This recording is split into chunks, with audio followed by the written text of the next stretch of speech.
friends, in just previous lecture we described pure rolling. The constants of pure rolling, and pure rolling was observed as superposition of translational and rotational motion. On behalf of that one, we are able to write down, according to previous lecture, if a body is rolling on the ground, static ground, suppose here, this is center of mass O, there is any point P here, that is ith particle P of this rolling body,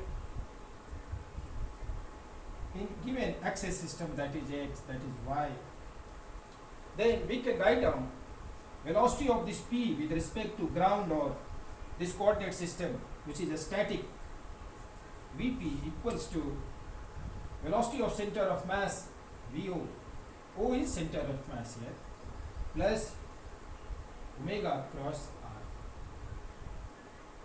r, r of point P with respect to center of mass.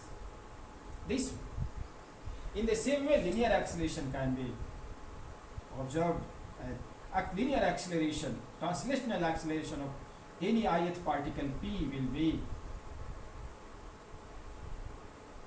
linear acceleration of center of mass plus alpha cross position vector of point P with respect to center of mass.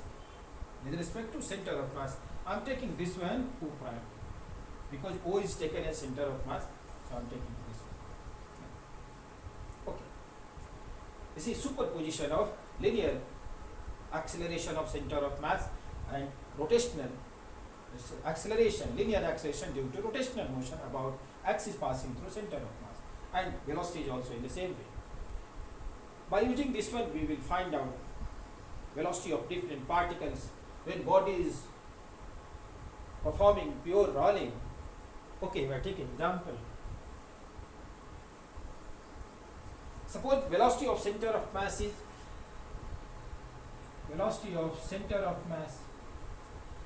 V naught, that is right word, horizontal.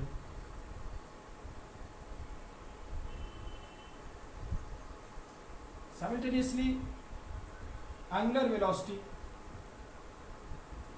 of body performing pure rolling is omega, about x is passing through center of mass, about x is passing through center of mass. Suppose we want to find out acceleration of the point of contact. I am taking any point x here. So the velocity of x with respect to ground must be equal to Vp minus of, it is rotating in this way, omega. So angular velocity will be inward. Angular velocity will be inward in this case for this clockwise rotation, and r is in this direction. The radius of this disk is r. I am taking r.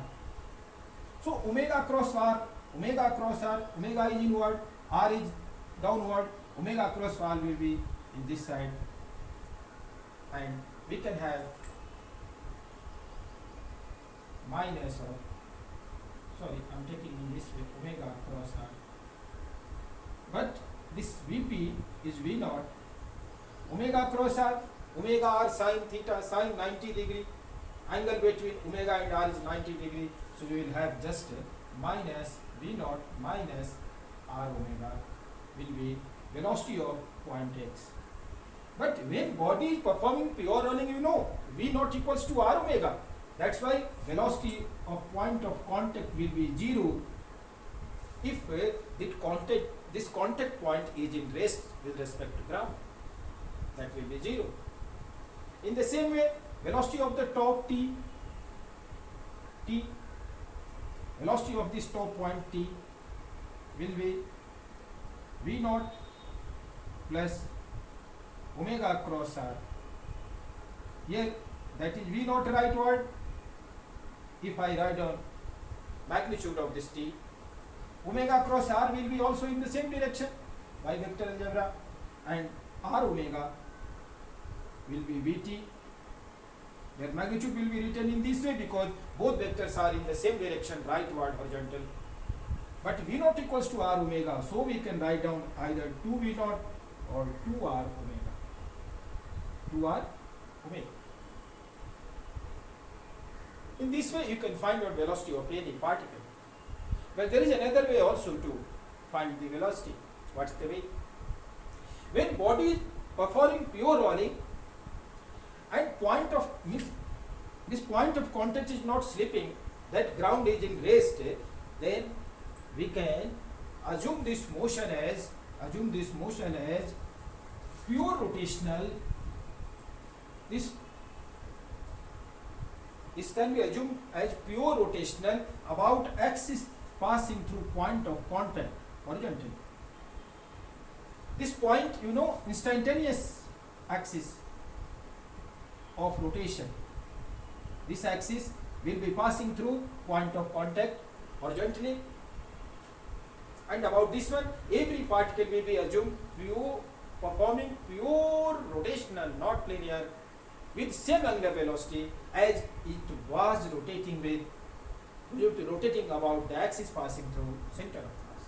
Means if omega was angular velocity about center of mass axis, the same omega will be taken for this axis also, instantaneous axis of rotation, and this entire motion will be assumed as pure rolling. We have already studied about instantaneous axis of rotation in some previous lectures. You can go through the lecture of axis of rotation in rotational dynamics. Now you can get that. And for that one, just we have to take the radial distance. Take the radial distance between this point of contact and that point, whatever is that point, and just multiply r into r means radial distance between this point and that point required to find velocity, and omega. For example, you want to find out velocity of the top, you can have the radial distance will be 2r, so 2r omega. The radial distance of the point of contact with respect to this instantaneous axis is 0, so velocity of x will be 0 into omega will be 0, whatever. I am taking very interesting point regarding that one, and this may be a shortcut for this one. Suppose I am taking this point. I am taking this point, and that is performing pure rolling. This body is performing pure rolling. That is point 2.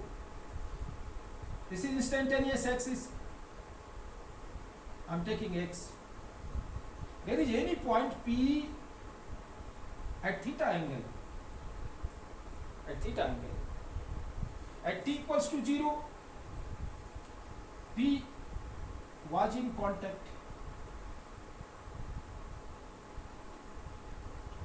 with ground. After t time,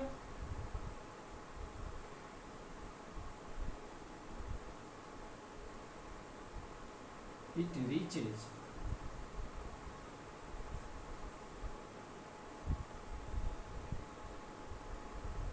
at theta angle here. Okay. By geometry, we can find out this px distance. This px distance is the radial distance of point P with respect to x. This is r. We can draw perpendicular to this one.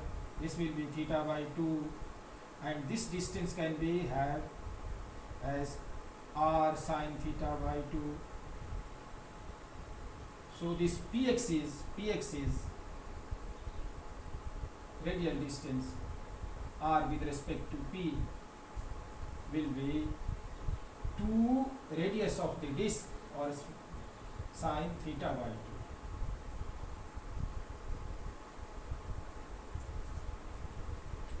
Since this entire body is rotating with angular velocity omega about this point x, passing through point x, so velocity of P can be written down as velocity of P can be written down as 2r sine theta by 2 into omega.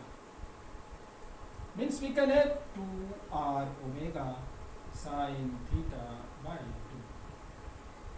You know r omega is v naught. So we can write down this velocity of point P as 2 v naught sine theta by 2. That's our formula for any point on the ring, or it can be used for a point lying anywhere on this rolling body. Might be here. So we have to find the geometrical distance between this x and that point P, and we can write that r into omega by the same formula.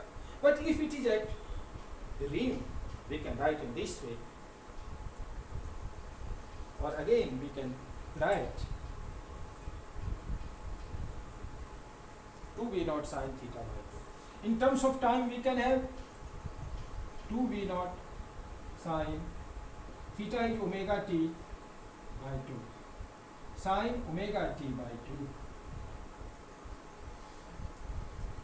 So this one is formula for any point on the ring when it is performing pure rolling. We can find out velocity of any point by the method of superposition of velocity of center of mass v naught and r omega. Okay, thank you. In next one we will study about some illustrative examples of pure rolling, very good examples, and that will be very useful for your competitive exam and concept of physics. That's useful for every type of questions regarding rotational motion. Thank you.